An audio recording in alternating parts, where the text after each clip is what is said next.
Voici les exos proposés dans le concours à l'entrée de l'ENSA 2018.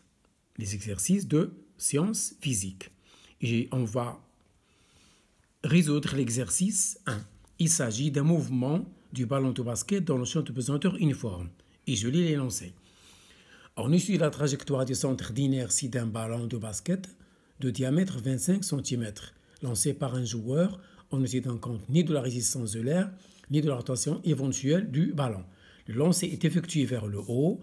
On lâche le ballon lorsque son centre d'inertie est en A. Sa vitesse initiale est représentée par un vecteur V0 situé dans le plan vertical OIJ et faisant l'angle alpha égale 45 degrés avec l'horizontale. Voir la figure. Donc voilà, on va lancer le ballon de A, situé à la hauteur HA, c'est ça, Y0. Avec une vitesse V0 faisant alpha avec l'horizontale. On souhaite que le ballon passe par le point C. On nous demande la vitesse V0 qui peut réaliser ce souhait. Voilà. On prendra l'accélération de pesanteur G0 égale 10, système international. La hauteur HA, c'est-à-dire Y0, 2,05 mètres. HC, la hauteur à laquelle est situé le centre du cerceau C, c'est 3,05 mètres. La distance D', regardez, elle est schématisée là, c'est 3 mètres. Et la distance D, c'est de haut au panneau. Bien sûr, le pied du panneau, c'est 6 mètres. Première question. La vitesse initiale que doit acquérir le ballon tout en conservant le même angle de lancement afin que son centre d'inertie passe exactement au centre du cercle du panier du centre C vaut l'une de ces 4 réponses.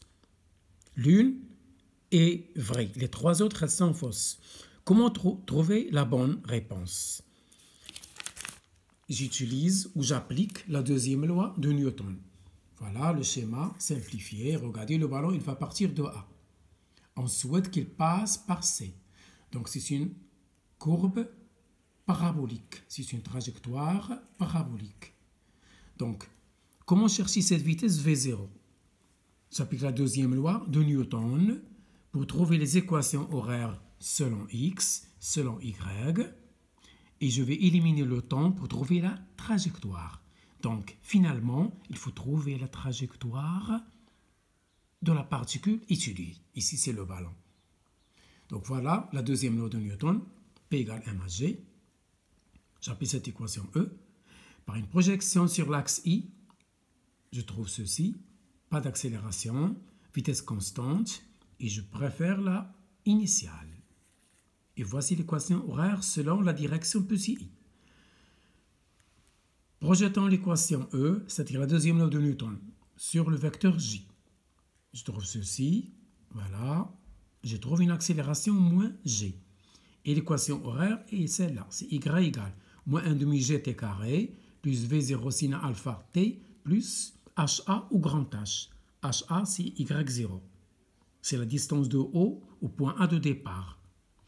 J'élimine le temps entre ces deux équations que j'ai numérotées 1 et 2 et je trouve l'équation de la trajectoire. Elle est parabolique. Elle a la forme y égale a x carré plus bx plus c. Le grand H, c'est le ha. Voilà. Donc, le ballon, il va passer par C. Le ballon, il va passer par C. Donc, c'est un point C d'abscisse D d'ordonnée AC.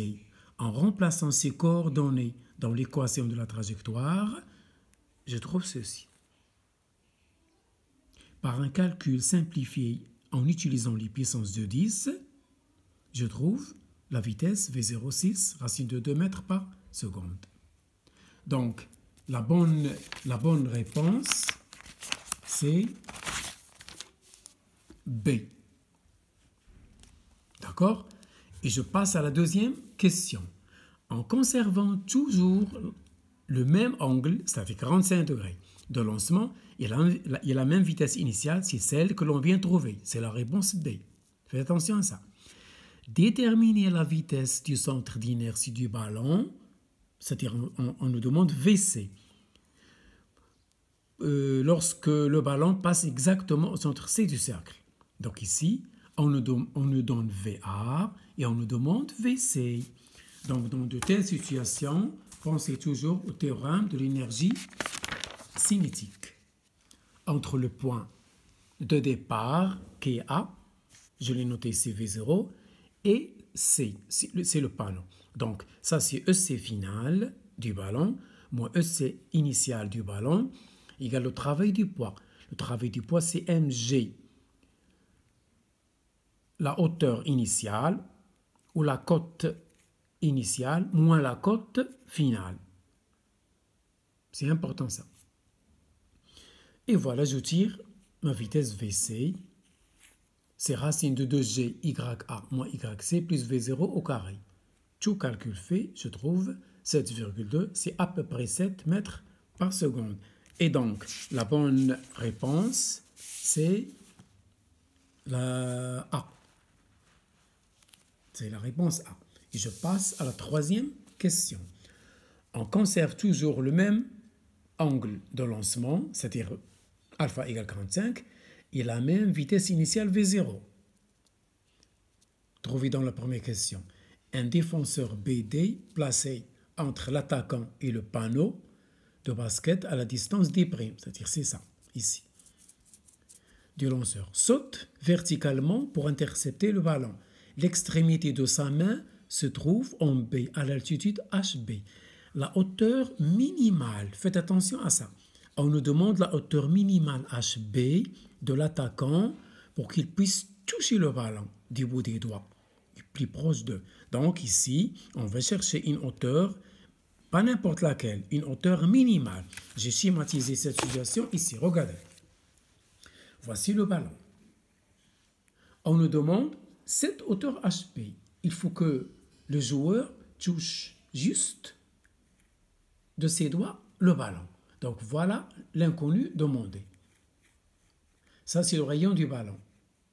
Donc je me trouve avec un point G de coordonnées D', voilà, de coordonnées D' et HA plus A. C'est-à-dire le X ici, c'est D', la projection de G, regardez ici. Et le Y, c'est HB plus A. Et moi, je vais chercher HB. En remplaçant dans l'équation de la trajectoire trouvée tout à l'heure, voici le Y, voici le X carré, voici le X, et voici l'abscisse, voici l'ordonnée initiale. Tout calcul fait de manière simplifiée en utilisant les puissances de 10, je trouve HB égale 3,67 mètres. C'est la hauteur minimale pour que le joueur puisse toucher le ballon. Et donc la bonne réponse, c'est B. Voilà pour aujourd'hui.